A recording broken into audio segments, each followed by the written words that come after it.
Hi and welcome to Technically Explained. In the previous video, brief introduction about the DC analysis of enhancement type MOSFET was discussed, and we said that to plot the transfer characteristics of the enhancement type MOSFET we need four points. The 4 points for when VGS was equal to VT, we have the drain current 0. So this was our point number 1, which is P1. When VGS was equal to the VGS on, we have ID is equal to ID on, and this point is going to be given on the specification sheet. The third point was that we selected the VGS1 in such a way that it is greater than the threshold voltage but less than the VGS on.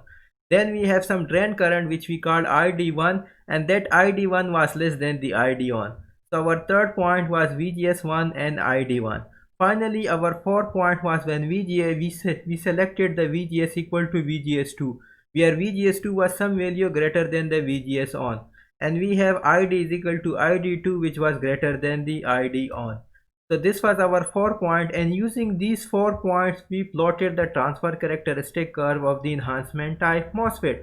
If we can have a look, this is my P1, which is VT and 0. So this was my P1.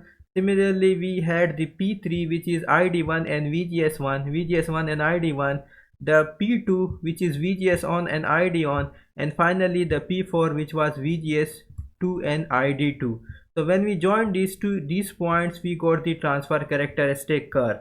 Now in this video we are going to start with the feedback biasing arrangement of the enhancement type MOSFET. And if you can have a look to the feedback biasing arrangement of the enhancement type MOSFET. Again, we have two coupling capacitors C1 and C2, and for the DC analysis these coupling capacitors is going to be open circuited. So this coupling capacitor is going to be open circuited, as well as this coupling capacitor is going to be open circuited.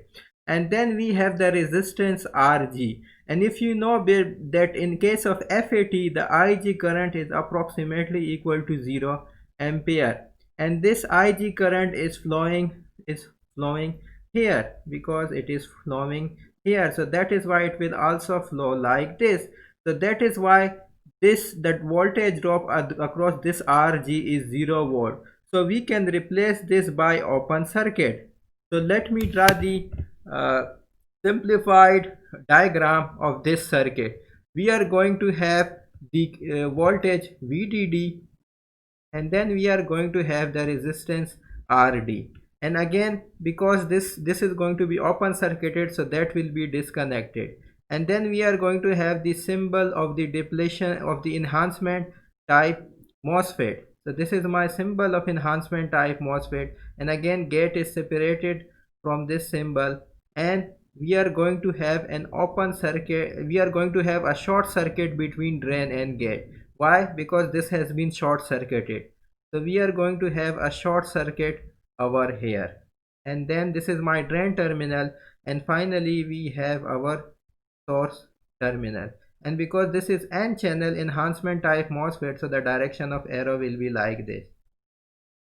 So this is now my simplified diagram of the feedback biasing arrangement. This is going to be my source. So now we can simplify this arrangement to get the network equation. So to get network equation, what I need to do is that because this drain and source, this drain and gate are short circuited, so we have VD is equal to VGS. So I can write over here that VD is equal to VG. Why? Because this drain and gate are short circuited. They both are at same potential, that is VD is equal to VG. This can be written as VDS is equal to VGS. Why? Because we have source grounded, that is why we have Vs is equal to 0. So we can write this as VDS is equal to Vs. This is my equation number 1. Now to solve for the VDS, we have VDS is equal to VDD minus IDRD, because here the drain current is going to be flowing. So we can have the VDS is equal to VDD minus IDRD. So this is going to be my equation number 2. Now because VDS is equal to VGS, so I can write over here that VGS is equal to VDD minus IDRD. And this equation, let me label it as equation A. This is going to be my network equation, and from this equation I am going to plot the network characteristic curve or the load line curve. So I am going to plot the network characteristic curve or the load line curve from this point. And again, because this is the equation of the straight line, so I need only 2 points. My first point is when ID is equal to 0, I have VGS is equal to VDD. So this is going to be my first point. When VGS is VDD, I have ID 0. So this is my P1. Now when VGS is equal to 0, I have ID is equal to VDD divided by RD. So this is going to be my second point, that when VGS is going to be 0, I am going to have the drain current VDD RD. So I am going to write the VDD RD over here. So this 2 points is going to give me the network characteristic curve or the load line curve. So I am going to plot this in this on this transfer characteristic curve. I have already plotted the transfer characteristic curve over here. If you can have a look, now what I need to do is to simply plot these 2 points, which is P1 and P2. So P1 is VDD 0 and P2 is 0 VDD divided by RD.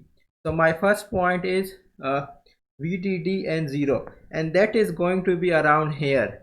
So this point is going to be around here. So this is my P1 point and this is VDD and 0. Here the drain current y-axis is 0 and the x-axis is the VDD. And the second point is that when the VGS is 0 and the VGS is 0 on this axis, we have ID is equal to VDD divided by RD. So let's suppose that is here. So this is my VDD divided by RD, and this is going to be my point P2. Why? Because the point P2 is VDD divided is 0 into and VDD divided by RD. So now we have 2 points drawn. I can simply join these 2 points, and when I join these 2 points, I am going to get an intersection point. And if you can have a look, this is my intersection or Q point. So this is going to be my Q point, and on the x-axis I am going to have the VGSQ, and on the y-axis I am going to have the IDQ. So in this way I am going to find the Q point or operating point or quotient point of the feedback biasing arrangement. Thank you.